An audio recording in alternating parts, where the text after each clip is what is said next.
Hiya guys, we are Nath and Hannah. Welcome to Forward's Bucket List, and in this video slash sort of a podcast we're going to go through which is harder, Kilimanjaro or Everest Base Camp. Yes, you've probably clicked on this video because you're thinking about doing one of these treks. Maybe you've done one and not the other.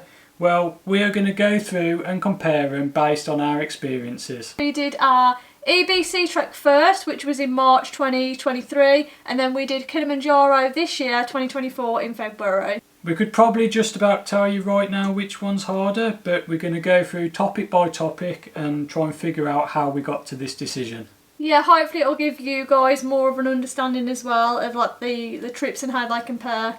We've done this video as well sort of in podcast form, so if you are watching or even listening, you can just pop your phone down however you're listening to this and just get on with the cooking. You could sort of walk the dog, do whatever. It's just purely information, isn't it? Yes. But we will put visuals on the screen from each trek just so it's more understandable. Right, let's get started. What's the first topic? First topic is my favourite topic, which is food. Of course it is. So Kilimanjaro, I thought the food was great for those 5 days that we were there. You know, you've got to consider where you are, haven't you? Should we start off with breakfasts? Yeah, breakfast, yeah. Oh, I always love breakfast and I always look forward to breakfast. I can't wait for breakfast. It was mainly porridge, wasn't it, breakfast? I think it was oatmeal, wasn't it? Because it was quite thin, like thinner than porridge, but basically the same sort of thing. It was just a bit thinner. It was nicer. And I think there was bits of fruit at breakfast that you could sort of have as well. They passed it around on a platter, didn't they? There was toast, like a mountain of toast. An egg. Oh yeah, they did have egg as well. Egg. Yeah, fried egg. Pancakes.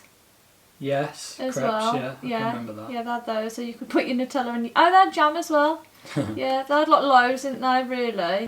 And then drinks as well. You had like your tea, coffee.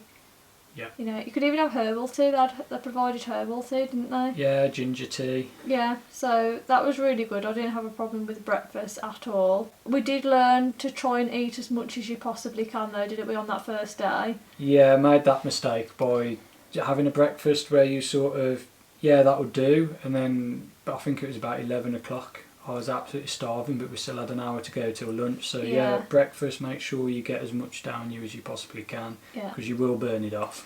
Yeah, so that takes us on to lunch, I suppose, and after breakfast, obviously. Yeah. I'm just picturing us now with them little sandwich bags we had. Yeah, they were so cute. We had a packed lunch, didn't we? Yeah, like every day. Every day that we was there, and because we're vegetarian, we had our own little vegetarian pats, didn't we? There was like a different pattern to everyone else's, wasn't there? Those little sandwich bags. Singled us out, didn't they? In a good way, for the right reasons.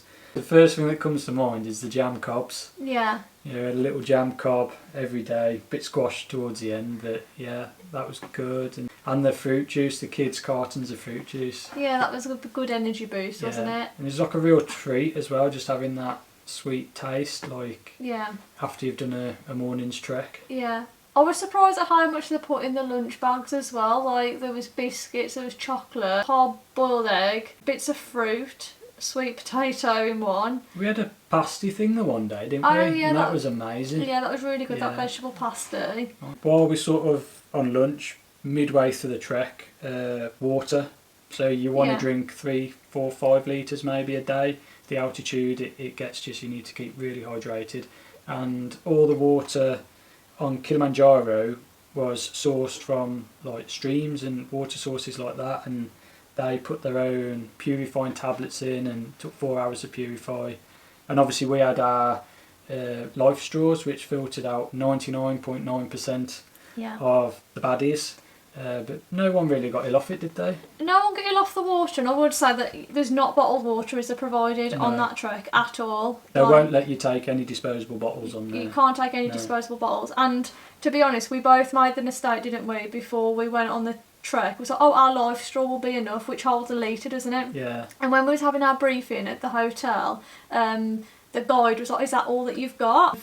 empty litre bottle to be filled up? And I said yeah, and you said yeah as well. And he was like, that's not enough. That is not enough. You need at least 2 litres on you at all times. Yeah. So on the way from our hotel to Marangu Gate, which is the start point, we stopped off at that Hiya shop, didn't we? Yeah, no electric.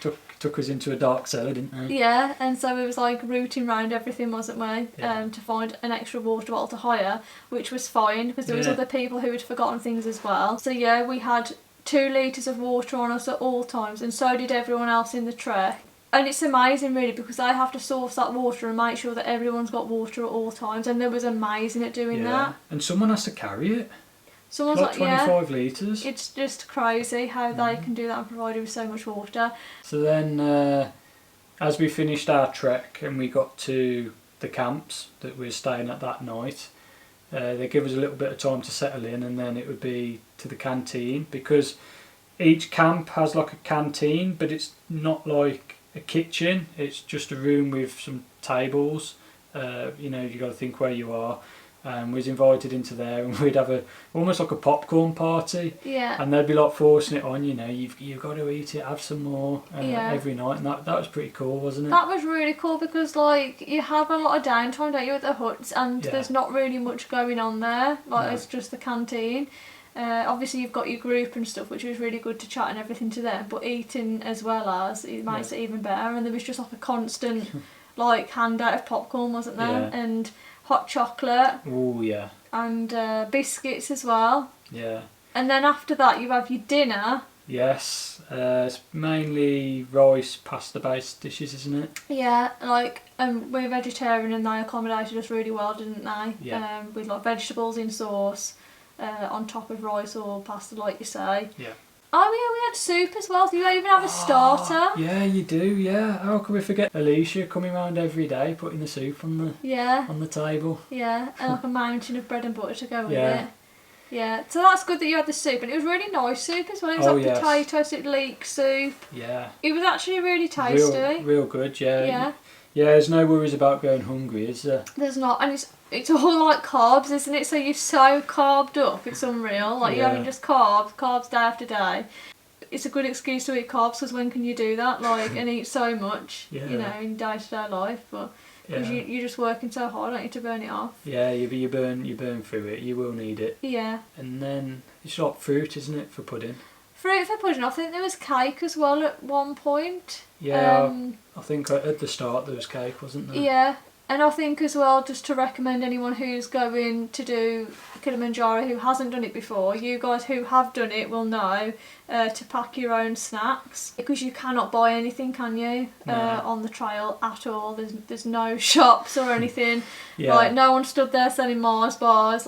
You're on your own really with snacks, aren't you? Yeah, I mean, like I say, based on our experience, I can't really remember needing the snacks that much. No. Because we're so well fed, but if they don't take up much space, it doesn't hurt to take them with you, does it? No, it doesn't. I think food on Kilimanjaro, you don't really need to worry. And the route that we did, it was so short. Yeah. It wasn't long that we was having the food. No, and we can confirm that nobody throughout the duration of the trek got any problems through food or water. Yeah, so no, especially good to know. That is good to know, especially the water, because I think that was a biggie for us, wasn't it, before we went? Yeah, worrying about the water. Yeah, for a lot of people. Yeah, I felt like the area was just clean as well. I didn't feel like anything. I'm a clean freak. Well, can you remember the mouse? Yeah, but I don't know why that. I think because it doesn't bother you, does it? You just yeah. You've just been absolutely battered. You going to the toilet off the side of a mountain. So when you see a mouse running around the table when you're going to have your food, you're just like, whatever. Yeah, that's it, isn't it? I was like, oh, cute little mouse. But imagine seeing a mouse in the UK in the kitchen. Oh man, be shut down. Or in a restaurant running about. But yes, it's totally acceptable on the Marangu route. Right, I've got my little notebook here. So if we flip the page and go on to the next topic. No, we can't, because we've got to cover EBC first, food. Yeah, you get jumping ahead. Yeah, let's not jump ahead. Let's do the EBC food. Do you want to start this one off?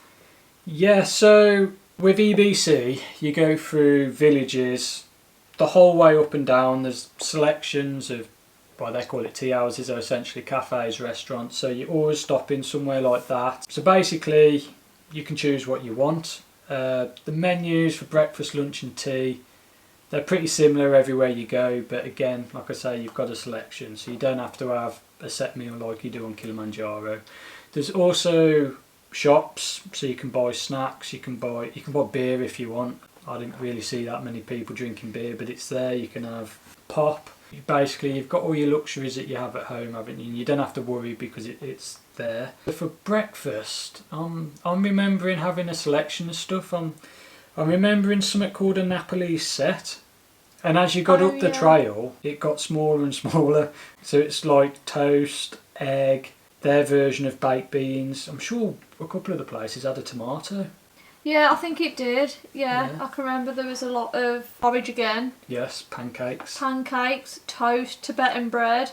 They had French toast. Mm-hmm. There was a selection. You could have Nutella, jam, honey. Marmalade if you like. Tea and coffee as well. Of course. Yeah. Ginger tea, lemon tea. And this is every meal, this is. Every meal, isn't it? Drinks. And I'd say actually, which I forgot to mention for Kilimanjaro, it's not a hot meal, is it, every time you eat? Whereas on EBC, every option you can have a hot meal, like a cooked meal, which I thought was really good. Because, you know, when you're doing so much a hot meal, sometimes it's needed, isn't it? And you just feel a bit more satisfied. Just like comfort food, isn't it, really? Oh, God, a lot more comfort food. Yeah, and it's not limited. You can order 2 meals. So if we skip forward now to lunch, we might as well cover lunch and tea together because the menu's exactly the same. You're just eating at a different tea house. It varies. Some places you can get pizza. Wouldn't really recommend that. Dal bar is the one. Yeah. So dal bar is like unlimited, isn't it? Yeah, so that's basically like curried vegetables, isn't it? You got your rice. Yes. And you got like potato chips as well. Yeah. And your favourite bit of that dal bar, which was added on the side. Oh, that really spicy thing. Little poppadom, wasn't it? Yeah, that's it, a little poppadom. With the dal bar, it's like their custom that it's like unlimited, so the majority of the time we had sort of like 2 to 3 servings, didn't we? We did, and on EBC you have to pay for every meal, don't you? So you have to take cash with you. Nepalese rupees, isn't it? Rupees, yeah. You can draw your cash out on EBC, can't you, up until a point, until Namche. Whereas on Kilimanjaro it's all included, isn't it? You don't even have to worry about it. Yeah. Lunch, there was noodle dishes, wasn't there? Yes. Rice dishes. There was potato dishes, pasta dishes, and they all had a lot of vegetables in them as well, I found. Am I right in thinking I had a lasagna, didn't I, at one of the places? Yes, that was in Le Boucher. Tembouche. Wasn't it Le Boucher? Oh, yeah, well, Tembouche has got a bakery. And we had the most amazing carrot cake, and you can also get some great food in Namche as well, can't you? Yeah, I thought just the food was brilliant on EBC Trek. I mentioned the soups. There's the soups, the Sherpa stew, which was incredible. That was just like veggie central, wasn't it? Had all the goodness in there. They do meat as well, don't they? The people who ate meat was having meat, but to a point, our guide was like advising those people not to have it past a certain point because of like keeping it chilled and fresh, and the time it takes for it to be like transported up to the tea houses. Yeah, but the food is more luxurious, isn't it? Like you said about meat, and we had a veggie burger. And the one thing I do want to say about the food though, you do get a bit sick of it towards the end, and I think it hit you after we'd hit base camp on the way down, and it hit me a bit further down, and you just think, oh, you know, I can't face the smell of that because everywhere smells the same. I can't face eating tonight, and you sort of like have a smaller meal. Yeah, I think it's a mixture of like exhaustion as well, isn't it? That you don't really want to eat anyway. You might go off your food because of altitude. So when you do smell the food cooking, because the tea houses, they do smell of just cooking, don't they? Yeah. Because it's just all day, constant. Cooking and yak shit. Yeah. What about snacks? You've got all your luxuries at home, haven't you? You've got your Twixes, your Marses, your Pringles, your Coca-Cola, your Sprite. Yeah, so that's what I was going to say, because I went off like hot cooked meals for whatever reason. I don't know what it was, just the smell was making me feel sick, but I knew that I needed to eat.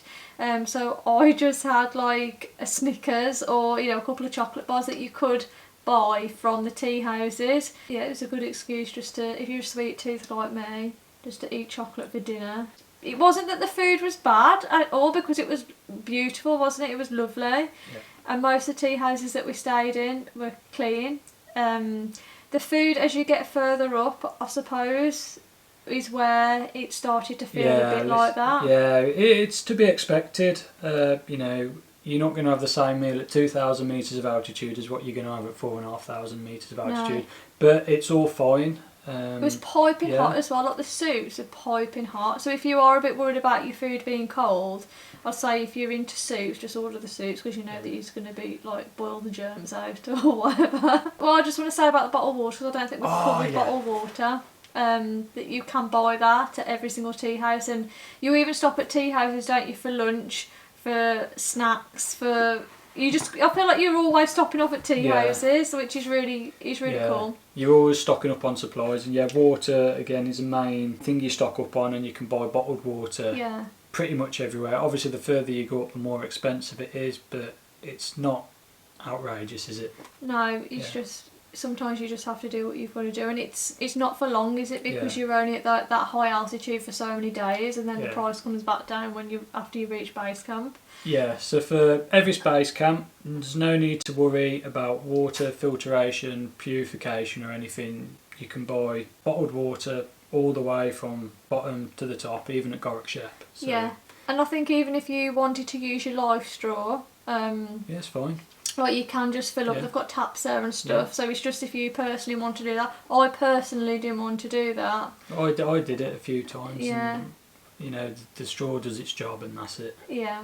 So how would we rate the food then? But did you find the food harder to deal with on Kili, or did you find the food harder to deal with on base camp? I think it's a no-brainer. This one for me, the food on Kilimanjaro was harder. Not that it's a bad thing, but obviously you had more choice for different meals in base camp. Yeah, so that's Kili's it, isn't it? I think you just get that bit more luxury, don't you, with the EBC? 100%. Yeah. Shall we move on to the next? Yeah, next From topic. my little notepad that I've got here. Ooh. So, accommodation, we're going to do what we did just with the food and cover Kili, and then cover EBC. Before we go into any major detail, I want to kick this one off. So the reason why we booked the Marangu route for Kilimanjaro is because it's the only route that is in huts. The theory behind it was that you'll sleep better because you're in a wooden hut and not a tent. We've watched videos of Limosho route and seen bits of other routes where they're in tents, and I personally think that the reason we booked it is ridiculous, because the other routes in the tents look more, I wouldn't say luxurious, but travelling as a couple, it would have been better for us, because all the huts on the Marangu route we shared. Some of them we had 4 people to a hut, some of them we had 20, whereas if we had the tent, it would have just been the 2 of us, and we'll cover it in when we get to Everest Base Camp, but basically it was just the 2 of us the whole way, and just being able to shut that door and it just being the 2 of us would make it a lot more easier. Yeah, but like you said, that wasn't the case, was it, on the Marangu route? I think the first hut we shared with 2 other people. From 2 different groups. Both of them from different groups. The second night we had a shared room with 24 people in the end, wasn't it, that turned up? So you can imagine, there was all sorts of noises, there was all sorts of smells, there was all sorts of, everything. And it's mixed as well, isn't it? So it was girls and boys. Not that that makes much difference, but the main factor was the canteen was below us, we were upstairs, there's a wooden ladder going down, everything's made out of wood. So you got people in the canteen being noisy, you can hear all that. And then you got 24 people in the night who've drank 4 or 5 litres of water. They're constantly going to the toilet. The toilet's outside, so up and down the ladder, slamming the door. I've got to say, it was way past midnight when I dropped off to sleep, and someone's alarm went off at 5 o'clock, and that's it, we was up. Yeah, that's it, isn't it? It was really hard to sleep, purely because of everyone keep getting up, and I suppose we should have took earbuds with us, really, like those sleep earbuds, but I just didn't think to, because I didn't think we'd be sharing a room with 24 people. I honestly thought it was going to be the 2 of us to a hut like if at the worst it was going to be us sharing with like 2 other people. Yeah. And the bunk beds were like really small, wasn't they? Yeah. Like they were like children's bunk beds, and I mean I'm short really, Yeah. so I don't know how like tall men or women like coped. Yeah, no, we're not moaning. No, it's where you are. Yeah. But we're just giving like a realistic feel Yeah. to what we experienced on our trek. And then the 3rd night was at Kibo. And it was a bit of a ridiculous situation because you sort of get up at 11 o'clock, so straight away you can imagine how it goes. But basically we had a room with 10 beds in, so our whole group stayed in this room, which was brilliant because it felt like a sleepover, didn't it? Yeah, but we were all working to the same schedule. We were all comfortable with each other by this point, and that was just fine, wasn't it? Yeah. The only issue was other groups in the tea house, but you know you can have any group in there, can't you? Yeah, I mean because everything, the walls are so thin, you're sharing a room with like your group.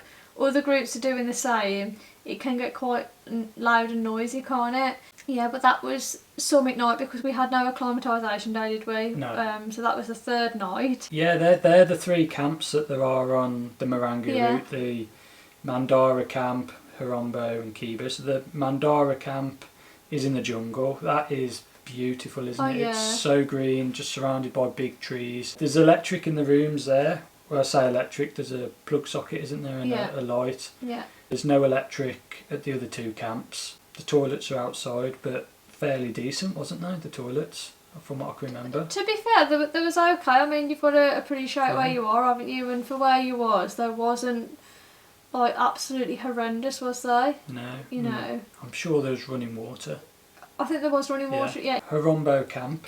The toilet, there's like more like a toilet block there. It was more set up like a campsite, wasn't it? Yeah. So there's like a big toilet block, and that was real nice. Well, I say, where you are, they're really nice. It was okay. I found it okay. Yeah. You know. I think that was the biggest, like, was like when you was in bed and you had to like walk out, because it was quite a walk, wasn't it? It wasn't just like 30 seconds. Like you had to sort of scramble out of the bed. Yeah. Go down that, like through the canteen, because it was in that big hut. Yeah. And they're not trying to find your way because it's not very lit up, is Pitch it? Black. There's on no the electric, campsite, so make sure you take your head torch with you. Kibo though, Kibo was hardcore.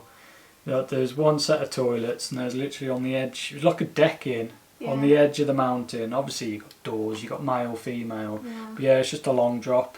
So when it's dark, it's careful where you're treading. It's very festival vibe. Yeah. Like that sort of thing. Like you know. Yeah, and you prepare yourself for it. That's it. I don't think you can be too precious when you do these treks, can you? I think you just have to get it into your head that it's not going to be, a 5-star hotel. It's going to be uncomfortable to what you're used to, but it's doable, and it's what you have to do, isn't it, to achieve like the dream that you've got to reach base camp or to reach the summit of Kilimanjaro. Functionable, I think, is the best way to explain it, and that's the best way to look at it. They're toilets that are functionable. You are where you are, it's not going to be luxury. Just suck it up and get on with it. Yeah. But on that note, there is actually an option for Wi-Fi. So saying that it's not that luxurious, you've still got your modern day... can't escape it, can you? You just can't escape it, even on like Kilimanjaro when you're staying in huts. You can't charge your phone, but you can go on Facebook. Yeah. I can remember the Wi-Fi being quite expensive because we did have the Wi-Fi because we're like Strava geeks, aren't we? Oh yeah, so you got to get the stats. Yeah, if it's not on Strava, it doesn't count. So we did pay for the Wi-Fi. To save Strava, and I'm really glad we did because we was able to manage to tally up our stats, our times, the elevation. For me personally, I think that was worth it just purely for Strava. Oh God, yeah. It's our journey, and for us personally, those specific stats mean something to us. So, it's worth it. Did we have a package? I think we did have a package. I'm sure we had a package for. All 4 nights. I can't remember how much it is right now, but I think what I'll do is I'll just put it in the description below in the video. Yeah. So do you want to kick the pull off? Yeah, I can kick Everest Base Camp off for the accommodation. I just want to say as well, if anyone's watching this video and you've got any questions about anything we've discussed so far, please do ask us in the comments, because we're just more than happy to answer, aren't we? We're just doing this video because we really want to help anyone out there who's, you know, curious and worried or anxious. So, you know, we just want to make things more understandable and easy for you. Yeah, guys, don't be shy. Just drop us a comment, because this is where we get all our information from when we're travelling. So we're more than happy to pass on information and help you guys out. Yeah, for sure. So yeah, EBC accommodation. I found the tea houses, when they were good, they was really good, but when they was bad, they was really bad. Yeah, it's yeah, I know what you mean. Like some of the highs, like I'm picturing Kanjuma. We've just been through hell, and it's like warm. You're giving too much away. And you've got Abadablam outside, and then I'm picturing, you know, frozen toilets in the dark. Yeah. When they're good, they're good. When they're bad, they're bad. Yeah, so like the tea houses I found, there was really cosy. You had your yak shit fire going on in the communal area, which like you'll be so grateful for that after a day's hiking, especially when it gets really cold. They provided extra blankets in the bedrooms, didn't they? Mm-hmm. Some of them had en suites, where your own toilet. Yeah, so some of them had en suites, which was that was really good, because you've got your own room, haven't you? That was it. Yeah, that's probably one of the main factors, is it having your own room, from what you said about Kili. That's what made the difference for me between the two. Like I said, probably gone tents next time, because having your own room just makes such a difference. Yeah. And not that like anyone on the trek was like, we got on with everyone, didn't we, on the Kili trek?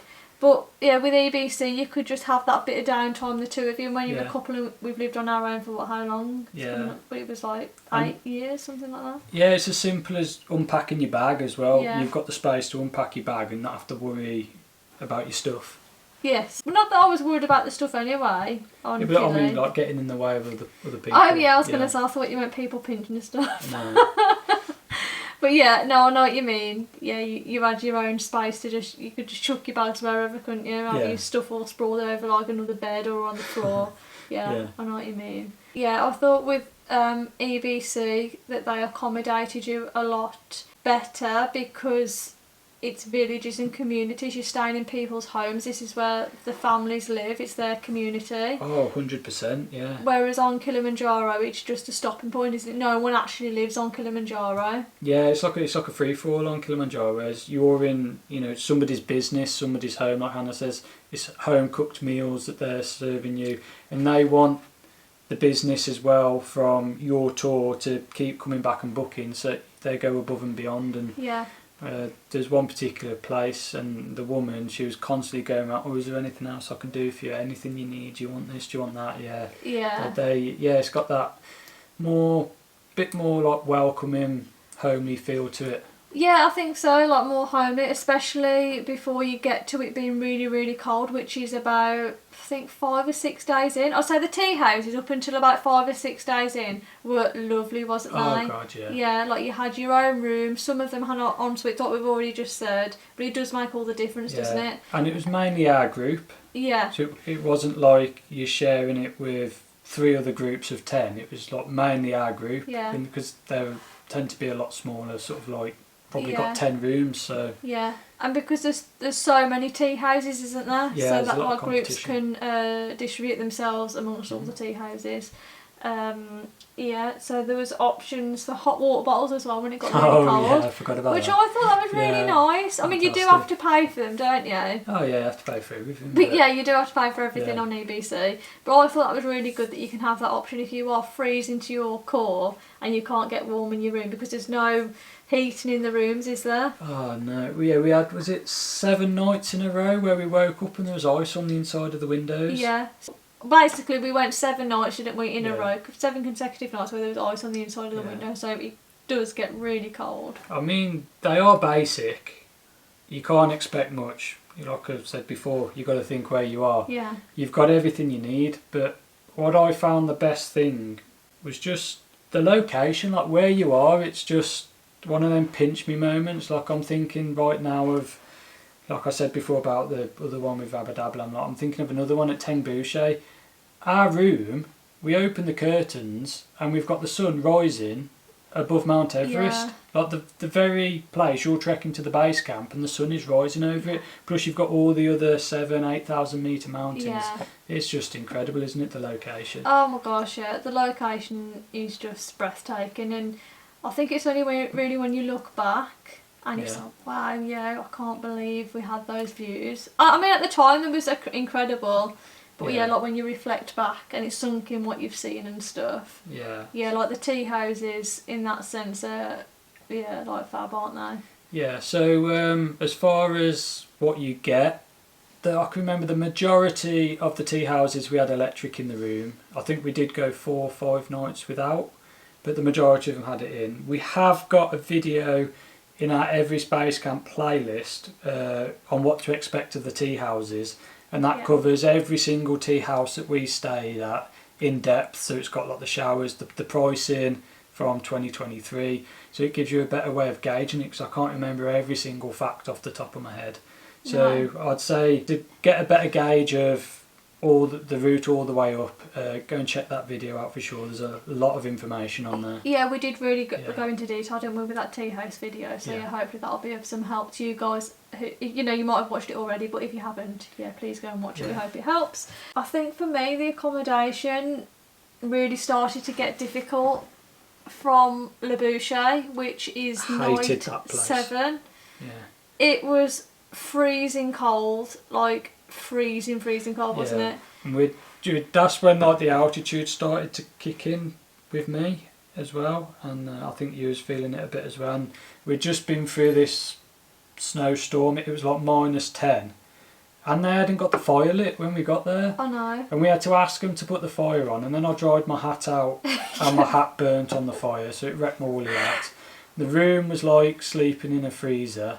It was just a real bad night. Like a lot of people going about Gorak Shep, like me personally, I hadn't got any issues with Gorak Shep. Me personally, Le Boucher was the worst one I stayed in.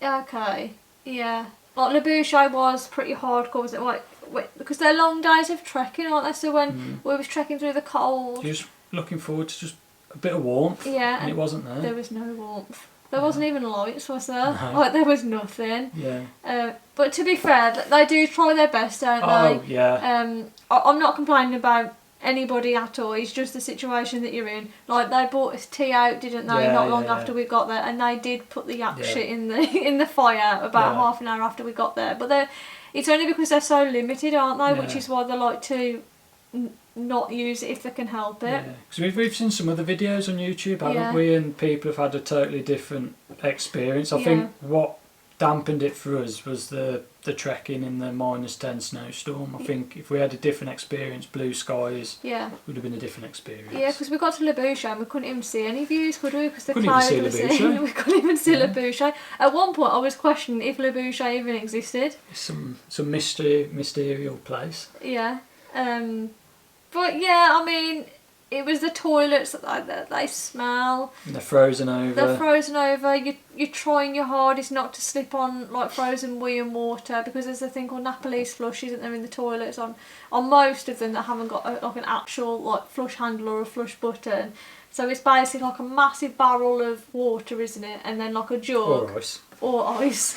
And you just sort of like do your Napolese flush. But we cover all that in the tea house video anyway, don't we? So I won't go into it too much. Then I want to talk about Gorak Shep. Good old Gorak Shep. Gorak Shep. So that was the closest settlement to EBC, and you stay there after reaching EBC, don't you? 5,100 metres, somewhere around that mark. Somewhere around that mark. I mean, it wasn't all bad because our room was pink. So that was what, if it wasn't pink, I don't think I would have stayed there. You had no choice.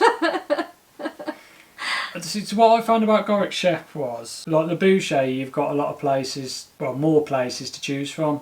So I think it was just our group. That's why obviously the fire wasn't lit. Gorak Shep, there's not many places to stay, so the tea house was full, which is good because it means there's a fast turnover on the food, so everything's fresher.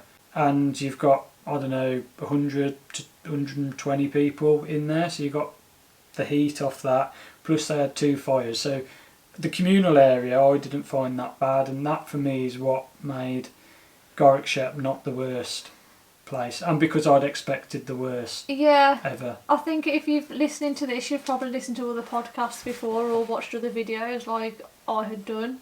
I don't know, I just didn't think Gorkshire was going to be as bad as what it was. But we're just going off our experience. I think the weather didn't help. You couldn't see anything either when we was at Gorkshire. There was no views, was there? No. There was icicles running down off the side of the roofs. It was freezing, freezing cold. Which was harder, the accommodation on Everest Base Camp or the accommodation on Kilimanjaro? So I personally struggled with the accommodation more on EBC and because when the tea houses were good, they was really good. Like you said, that one at Kanjuma, it was luxury compared to what we'd already stayed in at Gorkshire and Labouche, and I can't remember experiencing anything on Kilimanjaro that was as bad as Gorkshire or Labouche. Yeah, I get that. Yeah. So I would say personally, I think the accommodation was harder to deal with on EBC. Yeah, so my vote is going for Kilimanjaro, based on the fact that every night in Everest Base Camp, it was just the two of us in our room. We had our own room, and we were sharing every night on Kilimanjaro. So that's made my decision to vote for Kilimanjaro accommodation being slightly harder. Yeah, sleep-wise. Yeah, so we did have more sleep, didn't we, on Everest Base Camp? A lot more. A lot, yeah. I don't know why that was. Probably because we had our own room. Probably froze ourselves to sleep. But it's like with Kilimanjaro, it wasn't that cold, was it, in the accommodation? No, it really wasn't. We'll get to that when later on in the video. I think with Kibo, I can remember that night being cold because I suppose you're staying at such high altitude, but it was nowhere near as cold. It wasn't sleeping all your clothes cold, was it? I think I did. Well, you're cold all the time, anyway. I'm always cold. I forgot to mention as well about EBC, you can purchase Wi-Fi as well on the whole. Oh, everywhere, yeah. Everywhere, yeah, every tea house. It's not a set price and you get it all the way up like Kilimanjaro. You purchase it individually, don't you? Yeah. Tends to go up in price as you go up, but it's like everything. It's what you expect. That's it, isn't it? Like, we were just desperate for the Stravas, wasn't we? All about the Stravas. All about the Stravas. So, shall we move flip on to the next page in our little notebook? Oh, most important one, I think. Well, I thought the most important was the food, but yeah. Yeah, so stick it in the comments. What's more important, the food or the trail? So the trail on Kili, it was well maintained. Yeah. Very clear. We had zone changes, didn't we? So we started off the first about 1,000 metres of elevation. Was through the jungle rainforest section, thick green trees, beautiful surrounding, monkeys knocking about and different birds. I think going up from Marangu Gate, which is a starting point, so to Mandara Hut, which is your first one, it is all just uphill, isn't it? It's like constant, like it is really steep, and I think, not that I was surprised about it because I'd done as much research as what I thought I could have done beforehand. But it is as steep as what you've probably heard they say out there. You're really sweating, aren't you? Oh god. Like, I was so sweating. It's like mid-20s, isn't it, when you're hiking up there? Mid-20 degrees centigrade. Yeah, but it's like really well established. You're not like, it wasn't muddy, was it? It was all like compact dirt. It was quite nice to walk on, really. It was just really steep. And then from there we come out into the next section. The next 1,000 metres was the moorland section. Mandara Hut to Harombo Hut. So the trees died down to bushes. That's where we had our first view of Kilimanjaro itself, wasn't it? Yeah, which was like a special moment, wasn't it, seeing it for the first time? Like incredible. On the trek, I can remember that section because the bushes sort of being lower, you was a bit more exposed. To Kilimanjaro, I found quite a warm trek considering the altitude, and I can just remember that section because there was no shelter from trees and that. It was quite overpowering, the sun on you, so I had my hat on. It's quite overpowering. And that was really steep as well. I was really surprised at how steep it was. I think it only really levels out after Harombo Hut, doesn't it? Yeah, that day felt quite easy, to be honest, quite flat, and then you just had that bit of a slog up to Kibo, which just wiped everyone out. Yeah.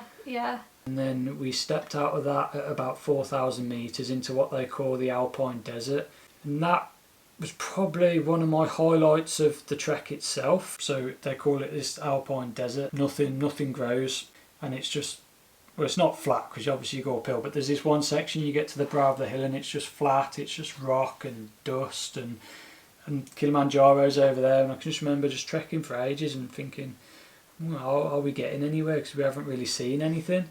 And then just that view of Kilimanjaro, and yeah, incredible. It was. And then obviously from Kibo to the summit and back down to Kibo, it's totally different. Total different skill set. It's scree, it's rocky. You feel like you've got to pull yourself up on places, and you've got the snow and the ice. Yeah, the trail from Kibo to the summit was just scree, wasn't it, really? Yeah. So it was like 2 steps forward, like 5 steps back, wasn't it? But we're going to cover summit night, aren't we, on a different topic, so I won't go too much into that now. Yeah. But we wasn't like climbing, was it? It wasn't really technical. It was like a trekking, walking, hiking. Nothing that you wouldn't be capable of doing in the UK, really. If you've been training in the UK, you'd be fine. Yeah, so the trail, it wasn't really that busy, because Kilimanjaro, like I say, we stay in huts. So there's only so many huts at these campsites. So there's essentially so many permits they can sell, which means that, I don't know, you might have 50 spaces at Mandara, so that's 50 people a day. And obviously everyone's moving up and down the mountain on different days. So the only real traffic is the odd porter coming past you. It's not really that busy, so you can really knuckle down and get the miles in, can't you? Because you're not really distracted. So you're going as quick as what your guide is pacing it. Yeah. But you haven't got to keep stopping to let things pass. So I'd say on the trek you pace very slow anyway. Yeah. So you don't get altitude sickness. But like you haven't got anything keep stopping you. So you're going slow, but it's like you're not keep stopping. Like so you're just constantly moving at that slow pace, aren't you? Yeah.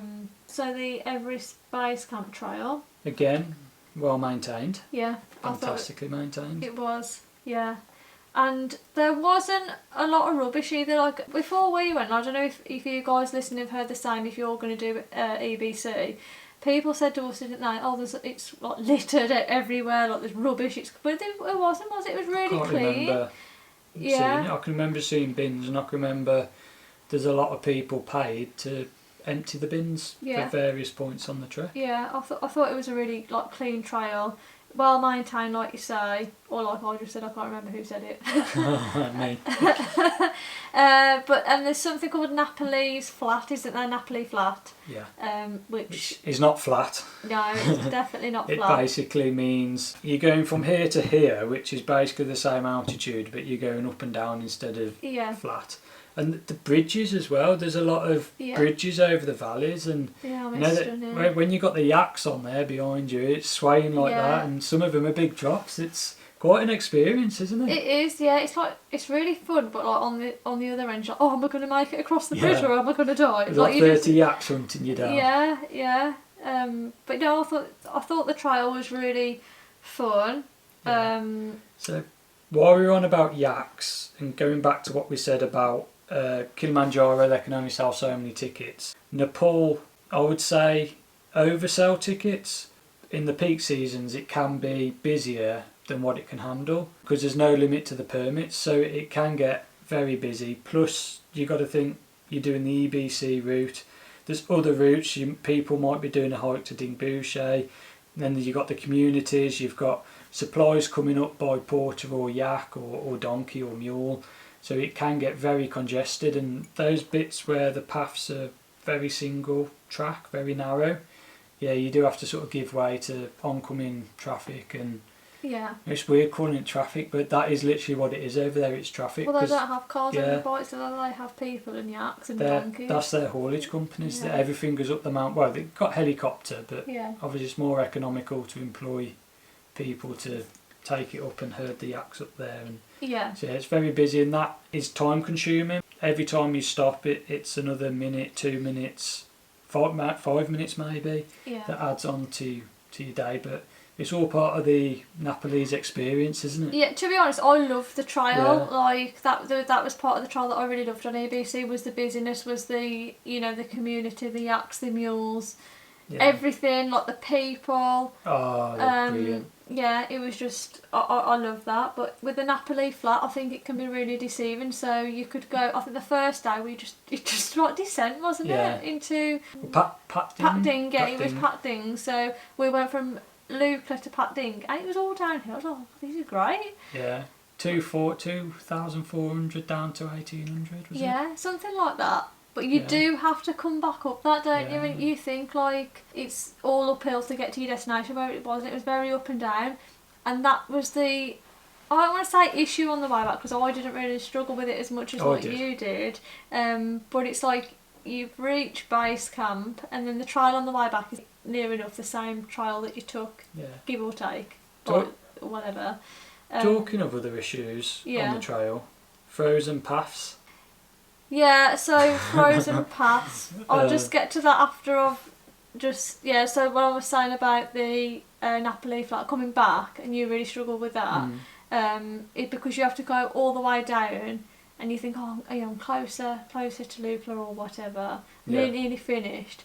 And then like you go down and you have to come back up, and it's like it's like you remember, don't you, how steep those downhills were going there, that you've got to come back up it. Yeah. So that is something to factor in, isn't it, with the trials? Yeah, like you say, with the further up you go, there's a lot of snow, there's a lot of ice, which makes everything like 10 times harder. Slippy. Yeah, when things turn into like a boulder field. Yeah. And I really wish we'd have took crampons with us. Yes, I think we'd definitely have benefited from that nearer the base camp. Yeah, so it was like base camp day, wasn't it? That was just like a boulder field. We was slipping and sliding everywhere. And then you've got the uphill to deal with as well. Yaks. Yeah, that part of the trial was really technical, I thought, because you could have easily just slipped and break your ankle or anything really, but it was just the time that we went, because we watched vlogs before, haven't we, on base camp day. Much snow, there's no snow, they're just walking on rock. Blue sky. Yeah. So shorts and t-shirt. Yeah. I think not shorts and t-shirt. Not even you would wear shorts and t-shirt. Not even I was brave enough to wear shorts, was I? No. So does that sum it up for you then, that EBC trail is harder?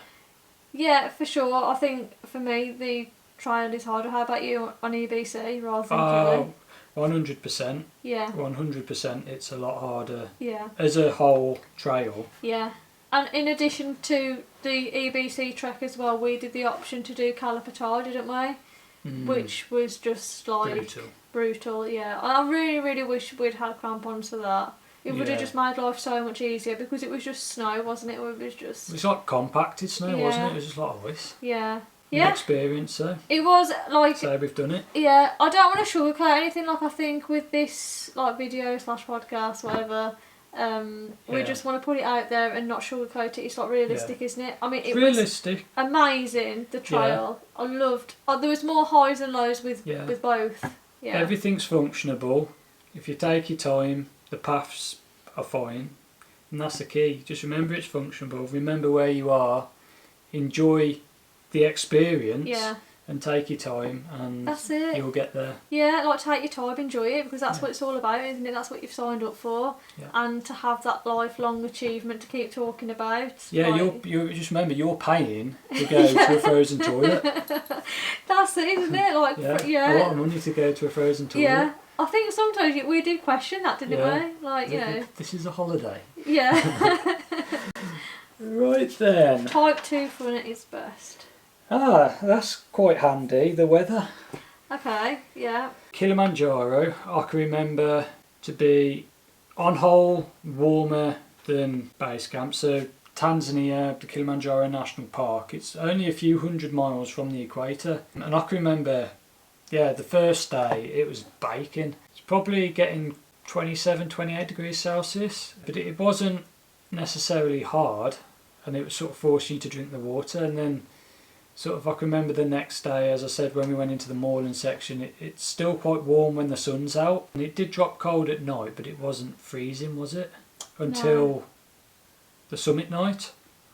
which I think we'll probably go into more detail when we cover that later on in the video. But yeah, it was cold, but not like ridiculously cold, was it? No, I didn't really find the weather an issue. I can remember, yeah, like you say, it was mainly hot, sunny. We did have a little bit of rain, but obviously being from England, we were well trained for that. God, yeah, it's just like being in Wales. Yeah, so that didn't phase us at all. It's all rain. 10 degrees and rain, yeah, sign me up. Yeah, so... But we went in what's considered a good season, so we went February.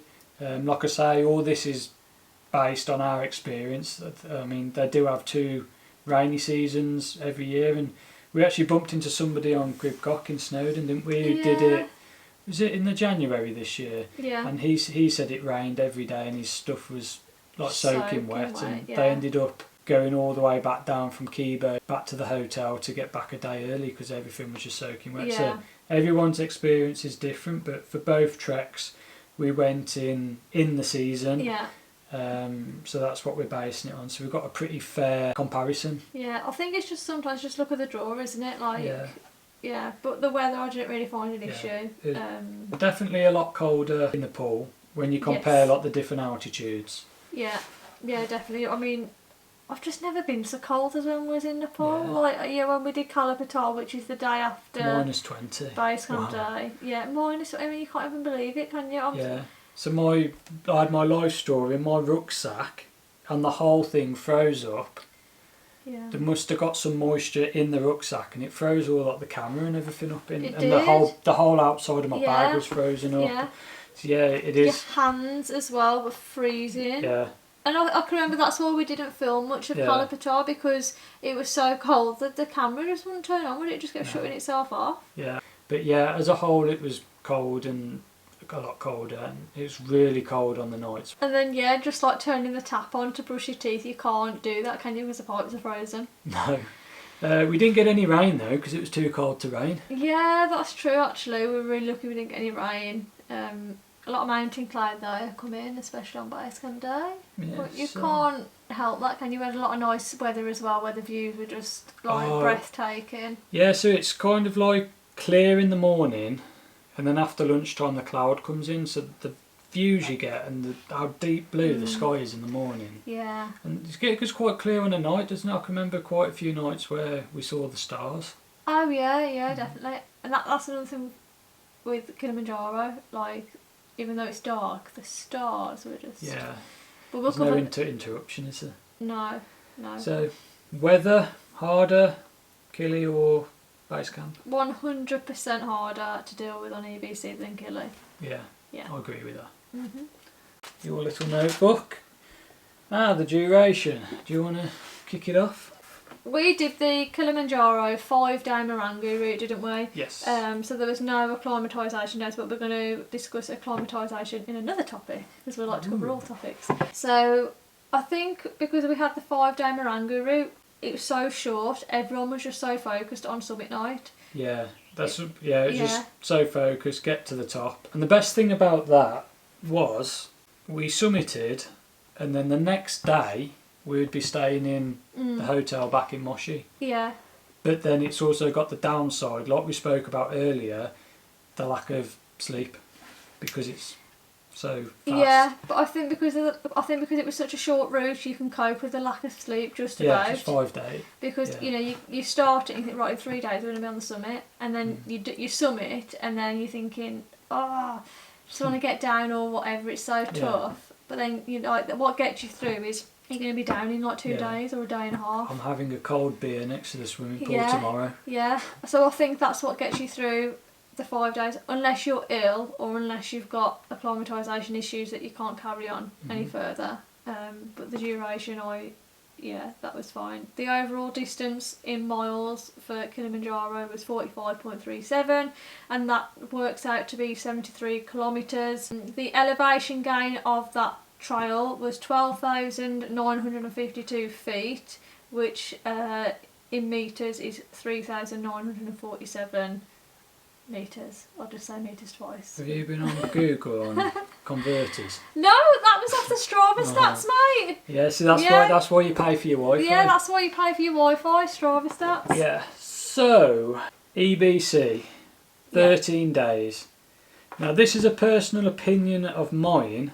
I personally think it's too long. They can do it a little bit shorter, but that's not for everyone. That is my personal experience. I think you're not a very patient person either.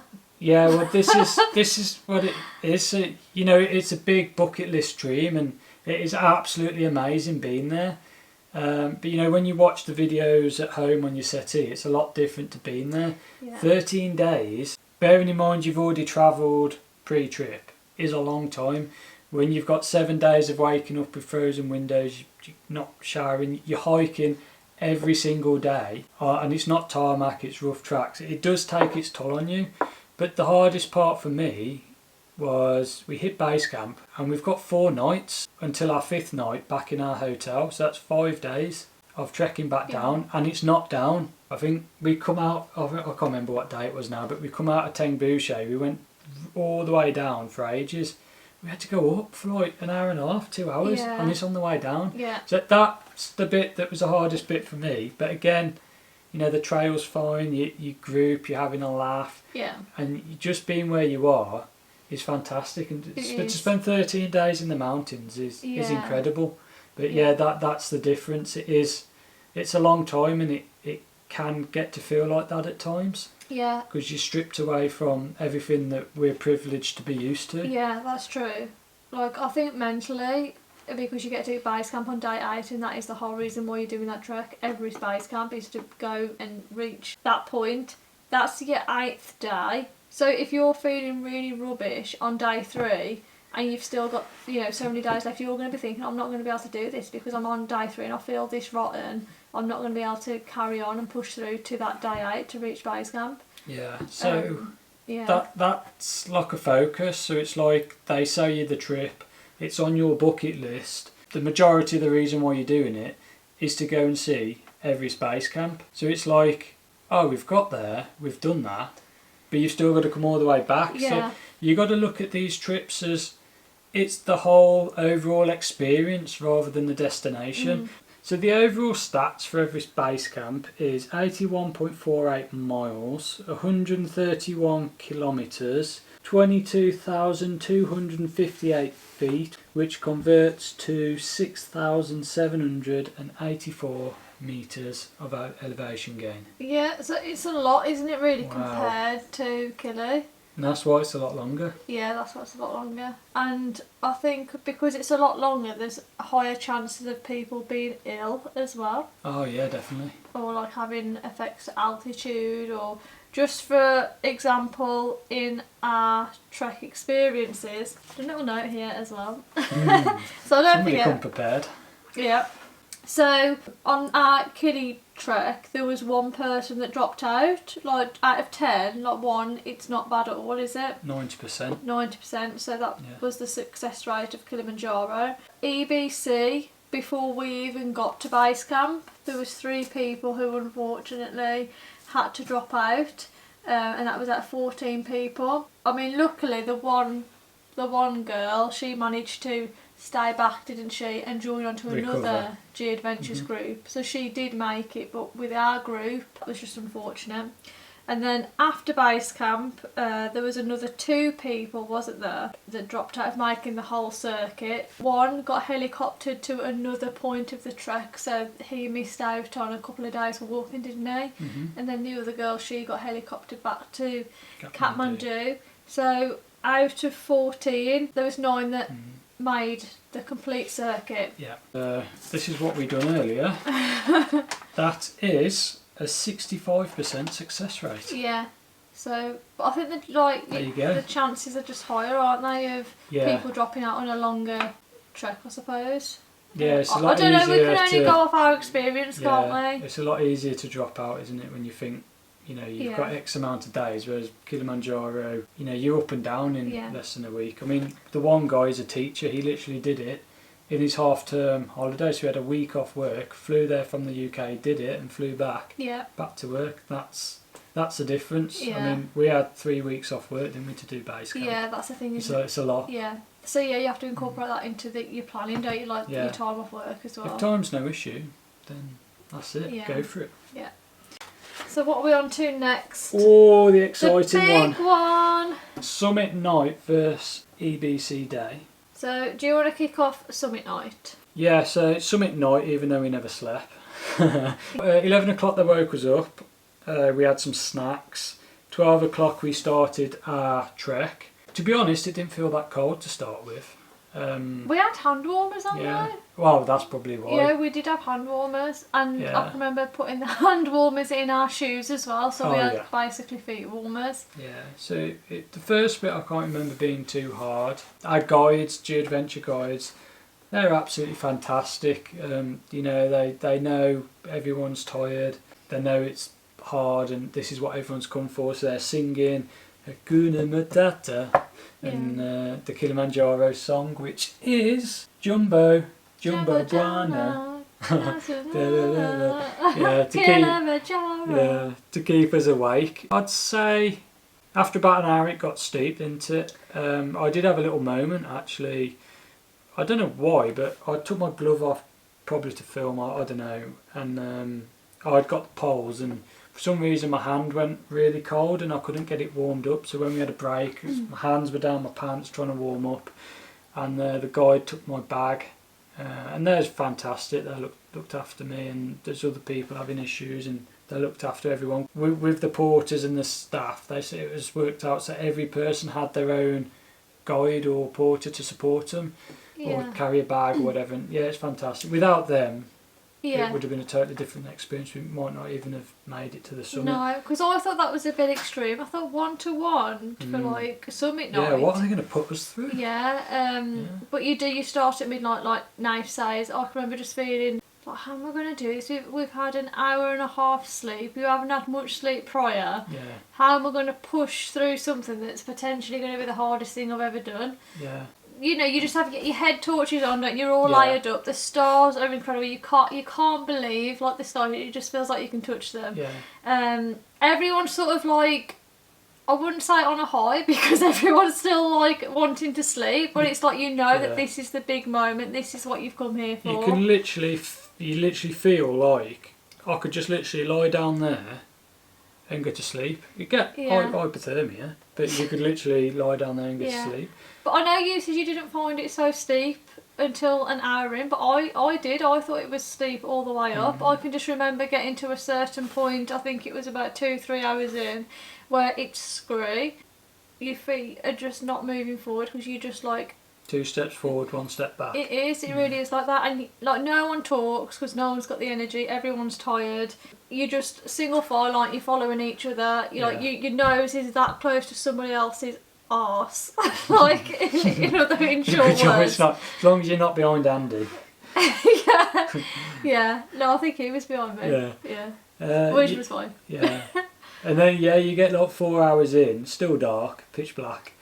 And you sort of pull yourself up onto the crater. Is it Stellar Point? Well, I think there's a lot before you get to that because it's hours and hours till you even get to that point. It's like 4 hours to get to there. And you pull yourself on. Yeah. And it's easy to think, oh, we're nearly there because you're on the crater. Well, I think it gets harder from there, I do. I do, because I think you've already gone through so much. Like, it is not easy to get from the Kibo Hut to the first point, which is the first point. We've got it written down here, so let's have a look at the notes. So Gilman's Point. I was wrong, totally wrong. It's the first point, but it's a real long, hard slog, isn't it, up to that point? And we have got a summit night video, and that video in total I think is just over 10 minutes long. But when you're there for hours and hours, there is no words being spoken. You are in your own head, literally. Following a snake of head torches, aren't you? Yeah, just a snake of head. You don't know where you are. You've got no bearings on you at all. And then they give you ginger tea. Yeah, I mean, that was really good going up. You have a tea stop, don't you? You've got your chocolate bars. But it is just long, isn't it? And you're thinking, like, surely we're going to be approaching the summit or getting to the summit. So when, like you say, when you do climb over the rocks and it starts to get a bit scrambly, doesn't it? And you see snow as well. It's like, oh, snow. We're nearly there. And then you're shoved into this gully. Yeah. Snow's up here, slipping everywhere, pitch black. There's a big crater down there that you don't know about. Yeah.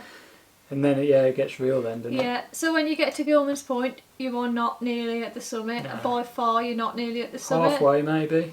I'd say just over halfway. I'd say from Gilman's Point, I think you've got 2 to 3 hours. In our case, it was 2 to 3 hours. But it's hard because you've done all that climbing, haven't you? And you know that you're at that altitude, you're drained. And it's like you start to go downhill. And it's like, well, what? Like, why are we going down? Like, surely... To make the elevation back up again. elevation back up again. And why it's didn't like, they just build a bridge? Yeah, you'd think so. Or an elevator? But it is like that, isn't it? It's like, oh, we've got to go down. It's a never-ending night, isn't it? Yeah. It is really a never-ending night. And then you look to see, oh, maybe I can see the summit in the distance. Yeah. You cannot see the summit in the distance. You can just see head torches and stars. You're like this, aren't you, going up then? It's still steep. Yeah. But then after a couple of hours, it gets to about 6 o'clock, doesn't it? Just before 6, and the sun starts coming up. Beautiful orange strike across the sky. Yeah. You can see a bit more, you can turn your head torch off. You still can't see the summit, you can't see Uluru Peak. But you're kind of thinking, yeah, I must be close now, and you know, this is everything we wanted. You know, this is what we signed up for, that cloud inversion, sunrise, and just keep pushing. But it is also hot because you're absolutely knackered. Yeah, it is really, really intense, isn't it? Like, but it just feels like forever. And then eventually you do get to Stella Point, and you think, oh, Stella Point, I'm nearly there, it's just round that corner. And it's not, is it? It's a big corner. You've still got quite a bit to go though, haven't you, from Stella Point? It feels a lot, yeah. It does feel like, but I think at the time when you see that, it's almost like, yeah, I've got this, I can do this, the sun's rising. And you go, nah, Slovenia. Yeah, you've got your group as well, like the guides are really good. If you need to have your bag carried, they will carry your bag for you. They're just such wonderful people, aren't they? Yeah. And you sort of like, you're still going through the path, and you've got like they're going snow. through it as well. They're going through it as well. Helping you along. And that they've done it how many other times, knowing what's coming, knowing how like people like us are going to react because we've never done it before. You're walking through snow. Well, like the path is cut out, isn't it? And there's like snow, probably like your waist high, isn't it? That you're walking through. You've got to keep your balance. You've got the crater that's like right at the side of you. That you think, if I fall over this like block of snow, that's it, Hannah be gone. Like, But then, like, you get through all that, and you see the summit, don't you? See that Uhuru Peak. Yeah. And you know, as soon as you see that, you've got this. Like, you've got it. After hours, it was like nearly 7 hours, wasn't it, of hiking? And it is long. Yeah. Isn't it? You get to the sign and you think, oh shit, we've got to go all the way back. No, I'm joking. It's incredible. It's incredible. Yeah. You have some time before you think that, don't you? It's incredible, and then you know, about half an hour you spend there, isn't it? Because you can't stay too long, because obviously there's other people that want to get there, and it's cold. But that feeling, you're at the sign, bit of a sunrise, your whole group's there, and everyone's made it, and this is what it's everyone's dream come true. And like, we just had the perfect views, and we had that like epic sunrise. We had the cloud inversion. It was just everything I personally wanted it to be when I built up, like going up to the summit of Kili. But I feel like when you put that backpack back on and start to head back down, that is when every little ounce of adrenaline and every little bit of energy your body has found, every egg and bit of toast that you've ate, has just disappeared from your body. You've just got nothing, but you have got to go back down, and that for me is probably the hardest point trail wise. It was really tough, and we got to that point, and that's when you can see what you've come up as well, because you go down the same way, and you're like, I just can't believe we've walked. But this obviously, when you're going up there, it's pitch black, isn't it? You can't see a thing. Night, isn't it? Well, that is why they do it at night, because they say the percentage of people who wouldn't make it, knowing what they've got to climb, if they saw it, they wouldn't do it. Whereas if you're in the dark, you can't see. So it is that sort of push. You know, you're nearly there, like not long to go. You're doing really well, and also because it's colder, isn't it? So the snow isn't slushy through the night. And then that's when like everyone, like I say, we had that like release, the energy disappeared, and it's when people start being sick and stuff starts settling in, and it's screened. Like Anna just says, you wouldn't, if you saw it, you wouldn't do it. We had to come down it, and you think, oh, Kibo's only there, but it's nice, miles, and it was like, oh, we'll take the fastest way down. We'll go straight down the scree. It was so hard, and you come flying past me. It was. I think it was Dowdy, one of the guys. Linked your arm, just escorting you down the mountain. the quick way, and I couldn't do it. Yeah. I was struggling with that. I can remember just keep falling over down the scree because I couldn't keep my balance. I just couldn't get the gist of walking down it, so that's why Daddy had to like help me, and that's what those guides are there for. You know, they're there to help you, and they're just incredible people. I can't like praise them enough.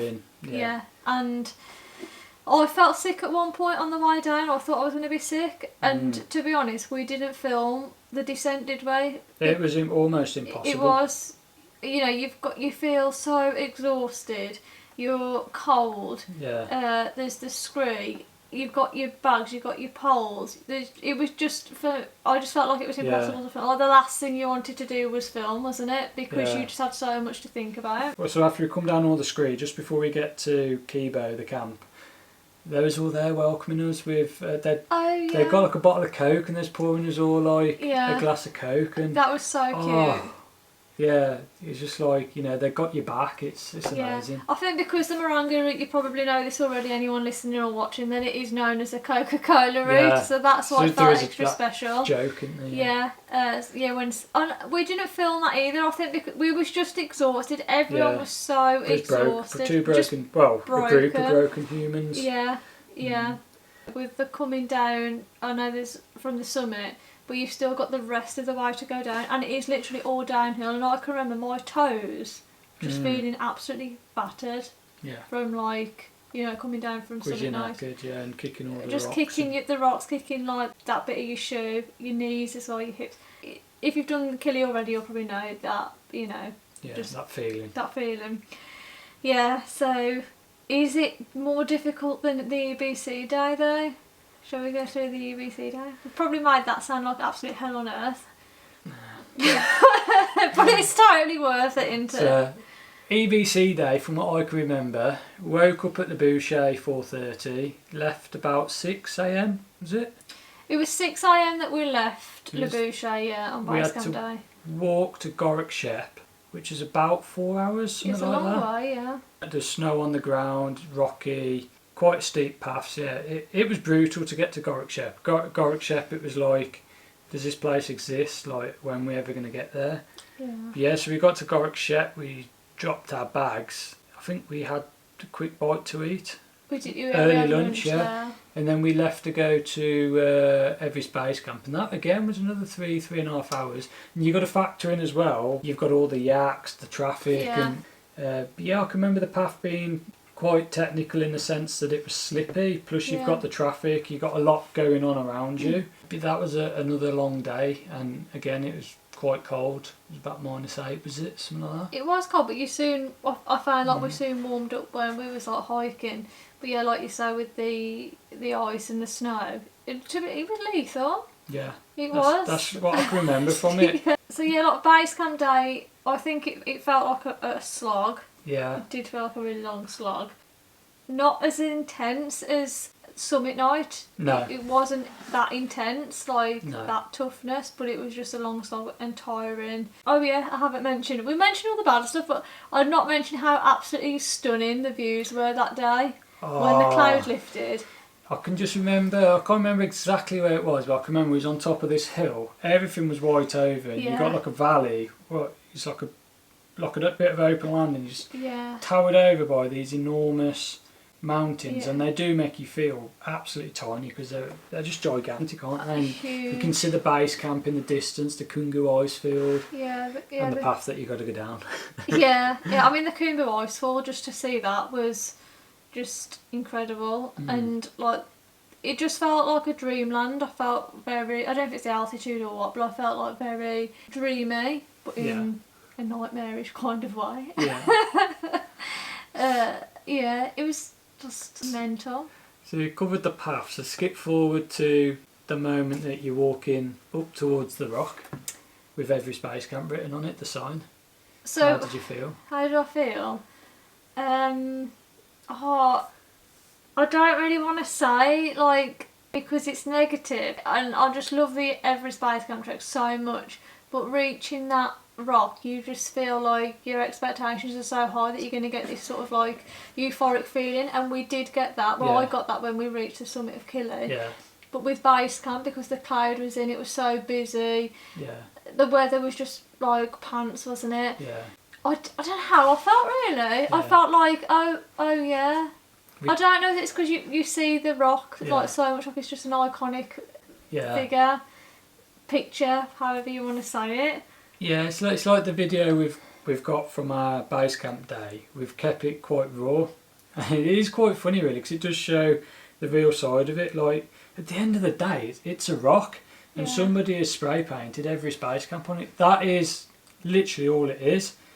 But there's a queue of people, and they've got 20 different signs that they want a picture with. Then they want a picture with 20 of their different mates, and hi mom, and all this, and they're pushing in the queue. Yeah, that bit is a bit annoying. It's a bit like, you know, if you go to Paris and you by the Eiffel Tower, everyone's pushing in to get the best selfie. Yeah. So that did kind of kill it a bit.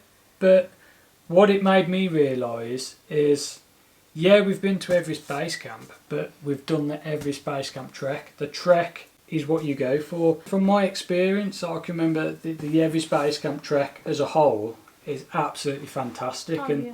They're my best memories, just hiking, and you've got that incredible scenery. Yes, we've been to Everest Base Camp, but the trek is phenomenal.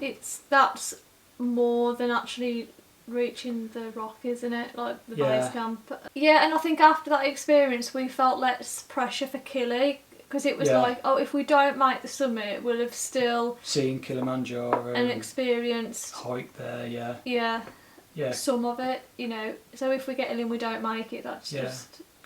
we haven't really mentioned that, but I did feel that added bit of pressure, because, you know, something's been on your bucket list for a long time. These people very quickly become your closest friends for that period of time. On the trek? Yeah, you share everything with them, and you start seeing them drop out one by one, and you're thinking they've wanted the same goal but they're not achieving it this time.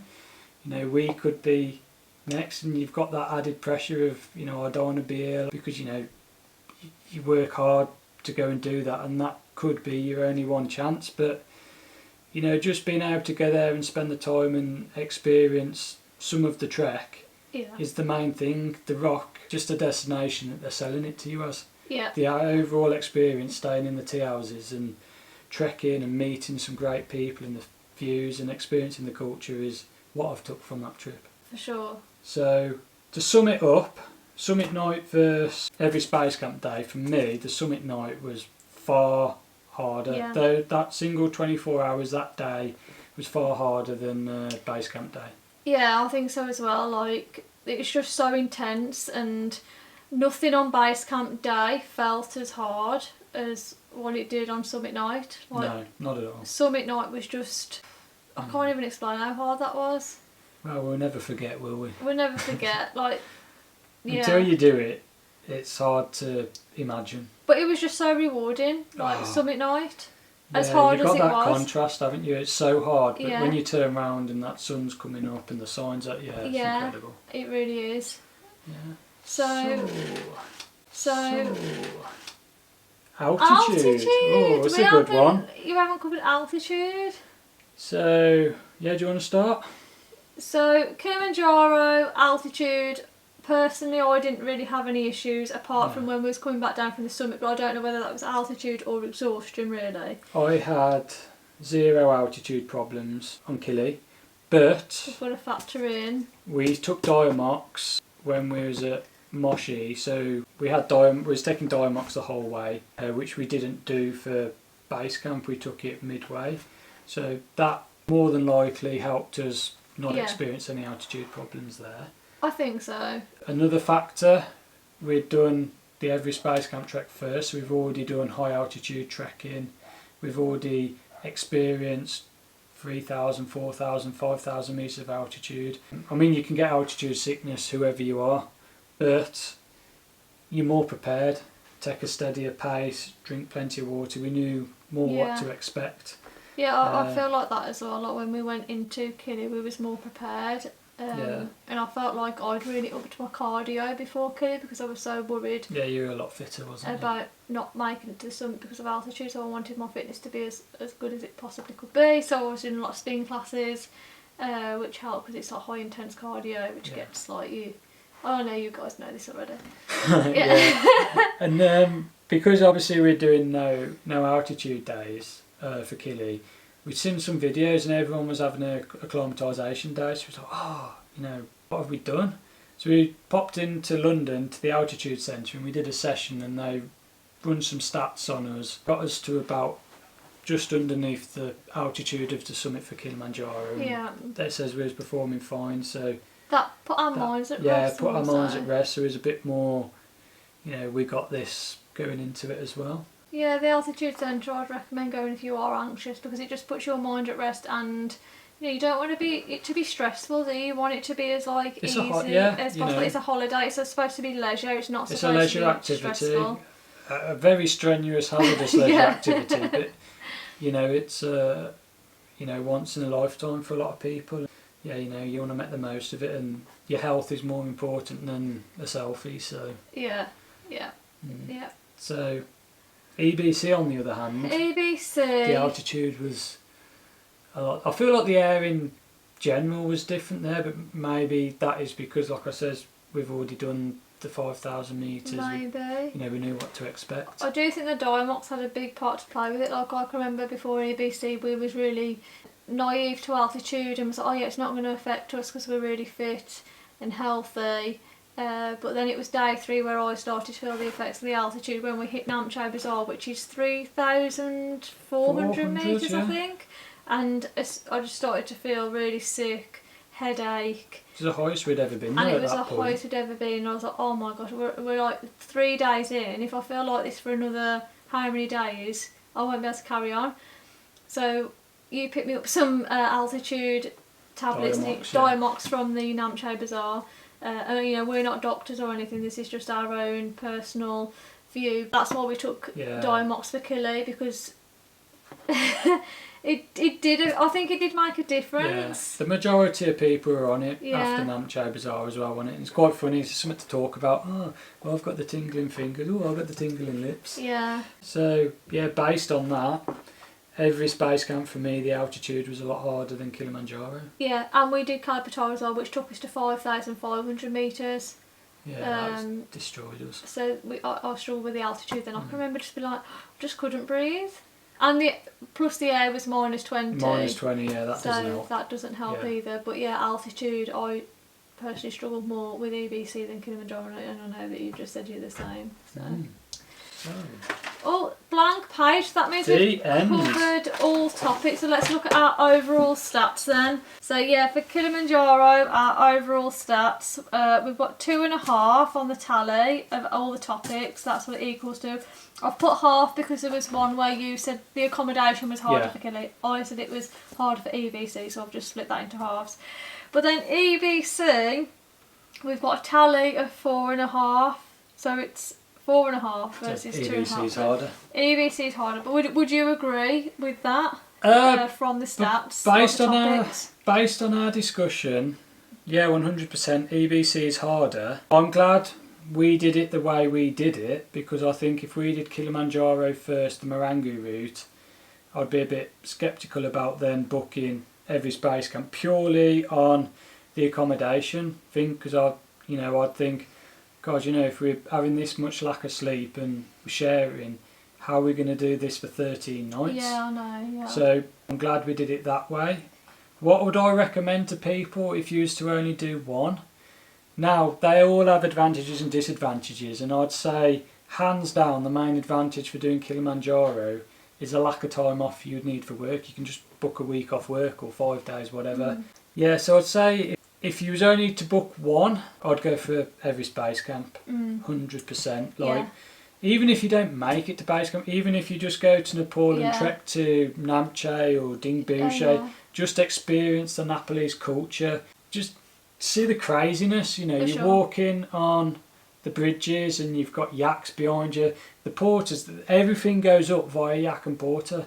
or helicopter, but mainly yak and porters. You've got people, like the stuff they carry, tables, and just to experience it and just to see the stunning 8,000 metre mountains. Hands down, Everest Base Camp. Yeah, I mean, like, you can see all that in our EBC series that we've got on our channel, but I totally agree. EBC I found more difficult on a whole. I think summit night, it was really intense. It was like the hardest thing on Kilimanjaro, but as a whole, the trip, just EBC just tops it for me. I mean, they're both amazing. They're both epic incredible trips. Experiences. But they're both very hard, and that's sort of the reason why you book it, because you want to push. You want the challenge. You want that achievement to think about. I've done that. I've done something that's so difficult, and I've achieved it. So I think EBC just tops it for being the harder one, but EBC was also my favourite one. I enjoyed EBC more. They're both epic trips, and I'd recommend, if you're passionate about doing the two of them, go ahead and do the two of them. Oh yeah, if you can do both, and make up your own decision and let us know what you think. Yeah, exactly. Which one you found out, because everyone has a different experience. This is purely based on our experience. If you've done Kili first and then Everest Base Camp, it'd be interesting to see how it compares to doing Base Camp first to Kili. Yeah, that's it. We can only go off our experience and times a year that we went. Yeah, just loved the two of them. I really did. And EBC has made me want to go back to Nepal to do other hiking. I know there's the Annapurna route, and we could keep talking about this for hours now, because we just love travel so much. This is something we're really passionate about. So I feel like if I've come across as too much, it's because I'm just so passionate about talking about stuff like this. Yeah. And on that note, thank you guys for tuning in. It's amazing if you've made it this far. Yeah, it really is, because we've been going on and on. A bit. But we've got two playlists. We've got Everest Base Camp and we've got Kilimanjaro. We've got more in-depth, a lot shorter videos from when we wake up to when we go to sleep on those days. We cover more of the tea houses, equipment that we took, and there's a lot more information that if we spoke about it now, it would be like an 8-hour shift. Yeah. So, cheers for tuning in. Yeah, thank you everyone. Hope that it's been beneficial to you. Hopefully, I really do. And I know we've waffled on and on and on, but it's worth waffling on about. And it's nice for us, isn't it, to talk back about our experiences as well. Yeah, so if you found it useful, please give this video a thumbs up. Go check out some of our playlists from the Everest Base Camp or Kilimanjaro, or even anything else we've done if it takes your fancy, and we'll catch you another time. Yeah, bye. Good luck.